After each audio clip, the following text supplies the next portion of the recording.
Hello students, good evening. कैसे हैं आप सब? स्वागत है फिर से एक बार आपके अपने एप्लीकेशन KCL ट्यूटोरियल में।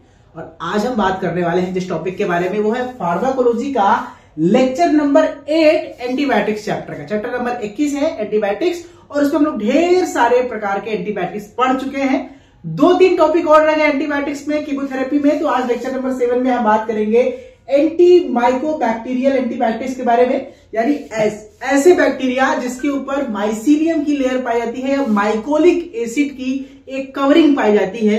क्योंकि इनके ऊपर माइकोलिक एसिड की एक एक्स्ट्रा कवरिंग पाई जाती है, ये ज्यादा खतरनाक हो जाते हैं। इनको मारना भी मुश्किल है, और इसको मारने के लिए हमें कुछ साधारण प्रकार के एंटीबायोटिक काम नहीं करेंगे, हमें स्पेशल प्रकार के एंटीबायोटिक इस्तेमाल करने होते हैं, जो कि एंटी माइकोबैक्टीरियल एंटीबायोटिक्स कहे जाते हैं। खासतौर पे 2 बीमारियां ऐसी है, ट्यूबरकुलोसिस जो कि माइकोबैक्टीरियम ट्यूबरकुलोसिस से होता है, आगे माइको लगा, माइको मतलब माइकोलिक एसिड, और यहीं पे लेप्रोसी की बात करें तो माइकोबैक्टीरियम लैप्री। यानी दोनों बैक्टीरिया में आप देख रहे हैं नाम में माइको आ रहा है, यानी कि दोनों बीमारी के जो बैक्टीरियाज हैं उनके ऊपर माइकोलिक एसिड की कवरिंग है, जिसे तोड़ने के लिए हमें खास तरह के एंटीबायोटिक चाहिए होंगे, जिसे हम कहते हैं एंटी माइकोबैक्टीरियल एंटीबायोटिक्स। तो चलिए आज की क्लास में हम कोशिश करेंगे कि ट्यूबरकुलोसिस और लेप्रोसी दोनों एंटीबायोटिक्स को खत्म करेंगे इस पूरे लेक्चर में। ठीक है, चलिए शुरू करते बिना लेट किए हुए। पार्ट 4 है इस नोट्स का। तो ट्यूबरकुलोसिस आप जानते हैं क्या होता है बेटा, कि इन्फेक्शन है, बैक्टीरिया का नाम है माइकोबैक्टीरियम ट्यूबरकुलोसिस, जो हमारी बॉडी में इनहेल होता है। खासतौर पर इन्फेक्शन कैसे फैलता है, कोई व्यक्ति ट्यूबरकुलोसिस का पेशेंट है, हम उसके कांटेक्ट में है, वो खांस रहा है, स्नीज कर रहा है और कुछ भी खटर ढकर पाइज कर रहा है, उसके कांटेक्ट में हम आ गए। तो ये सब ऑलरेडी एपीएचई में पढ़ा आपने, इस पे नहीं जाऊंगा। तो माइकोबैक्टीरियम ट्यूबरकुलोसिस 2 तरह के, मतलब एक ट्यूबरकुलोसिस एक लेप्रोसी। ट्यूबरकुलोसिस बेसिकली बैक्टीरिया का नाम है माइकोबैक्टीरियम ट्यूबरकुलोसिस। अब क्लासिफिकेशन पे आते हैं, शुरुआत करते हैं हम इसके क्लासिफिकेशन से, शुरुआत करते हैं फार्माकोलॉजी से। 2 तरह की ड्रग है। अगर किसी व्यक्ति को ट्यूबरकुलोसिस होती है तो उसे सबसे पहले फर्स्ट लाइन की ड्रग देते हैं, जो कि बहुत ही फेमस और कॉमन सी ड्रग है, वो है आइसोनियाजिड, रिफाम्पिसिन। आइसोनियाजिड को H से डिनोट करते हैं, कैपिटल H, रिफाम्पिसिन को R से डिनोट करते हैं, पायराजिनामाइड को Z से डिनोट करते हैं, इथम्ब्यूटाल को E से, और स्ट्रेप्टोमाइसिन को S से, यानी कुल HRPES ये एंटीबायोटिक हैं जो फर्स्ट लाइन एंटीबायोटिक है। यानी जब किसी व्यक्ति को ट्यूबरकुलोसिस होती है तो इन्हीं एंटीबायोटिक का इस्तेमाल किया जाता है और उसका इलाज किया जाता है। इसके एंटीबायोटिक को, पूरे ट्रीटमेंट को हम डॉट्स कहते हैं, डायरेक्ट ऑब्जर्वेटिव शॉर्ट ट्रीटमेंट करके है। तो ये डॉट्स के इलाज करके ये अलग अलग एंटीबायोटिक के डोज पे ड्यूरेशन के हिसाब से चलता है। 6 महीने करीब इलाज चलता है और लोग टीबी बिल्कुल पूरी तरह से ठीक हो जाती है, लेकिन 2-3 महीने के बाद ही आपको काफी आराम मिलने लगता है, आप ठीक हो जाते हैं। और लेकिन 6 महीने का कोर्स पूरा करना होता है। लेकिन कुछ लोग महान लोग होते, कहते हैं यार इतना महीने कर लिए, हम ठीक हो गए, अब कौन दवाई खाए। जब हम इस कंडीशन में आते हैं कि हम दवाई खाते हैं, छोड़ते हैं, खाते हैं, छोड़ते हैं, या बीच में भूल जाते हैं, नहीं खाते हैं, फिर 2 दिन बाद खाना शुरू कर देते हैं, फिर 1 हफ्ते भूल जाते हैं, फिर खाते हैं, तो उस केस में हमारे शरीर में रेजिस्टेंस डेवलप हो जाता है। आपको पता है रेजिस्टेंस क्या होता है। तो ट्यूबरकुलोसिस का जब रेजिस्टेंस डेवलप हो जाता है तो हमें तब ये एंटीबायोटिक्स काम नहीं करेंगी।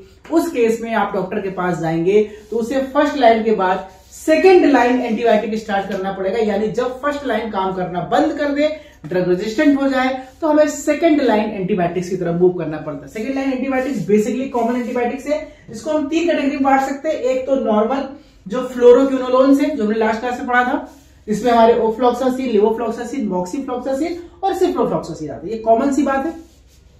दूसरे होते हैं कुछ ओरल टैबलेट्स के फॉर्म में और कुछ इंजेक्टेबल के फॉर्म में। टैबलेट के फॉर्म में ethionamide, prothionamide, cycloserine, terizidone, para amino salicylic acid PAS, और रिफाब्यूटिन और थायाजिटाजोन, ये सभी कॉमन ड्रग्स हैं जो सेकेंड लाइन ट्रीटमेंट में देते हैं ओरल।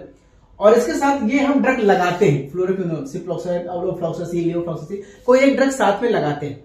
और अगर हमें इंजेक्शन के फॉर्म में देना है तो केनामाइसिन, एनकामाइसिन और कैपिरोमाइसिन, ये तीनों बहुत ही खास एंटीबायोटिक है जो कि इंजेक्टेबल फॉर्म में देते हैं। ये ओवरऑल क्लासिफिकेशन आपको समझ में आ गया। याद कैसे करना है, अगर आपको फर्स्ट लाइन ड्रग याद करनी है तो ट्रिक है स्लिपरी ट्यूब, याद कर लीजिएगा। एक ऐसी ट्यूब है जो स्लिपरी है, कभी आपने वाटर पार्क वगैरह गए होंगे, वहां पे ऐसे ट्यूब्स होते हैं जिसमें आप घुसते हैं और यूं यूं करके बाहर निकलते हैं, वो स्लिपरी ट्यूब्स होते हैं। तो ट्यूब से मतलब हो गया ट्यूबरकुलोसिस, स्लिपरी मतलब SISLPERY, ठीक है। इसको स्लिपरी में SI करिए, S मतलब स्ट्रेप्टोमाइसिन, आई मतलब आइसोनियाजिड, पी से हो गया पायराजिनामाइड, ई से हो गया एथेन ब्यूटाल और आर से हो गया रिफाम्पिसिन और ट्यूब मतलब ट्यूबरकुलोसिस। वहीं पर अगर आपको सेकेंड लाइन ड्रग याद करनी है तो इसमें सेकेंड लाइन जो ओरल ड्रग है उसे याद करनी है। तो रिया के पास तेरी साइकिल नहीं पर तेरी ट्यूब थी, ठीक है। रिया के पास तेरी साइकिल नहीं पर तेरी ट्यूब थी। साइकिल के अंदर ट्यूब होता है, ठीक है। तो किसी दोस्त की साइकिल चोरी हो गई और चोरी इस तरह से हुई कि सारे दोस्त, कोई गद्दी निकाल ले गया, कोई सीट निकाल ले गया, कोई टायर निकाल ले गया, कोई ट्यूब निकाल ले गया, कोई घंटी निकाल ले गया, इस तरह से चोरी हुई।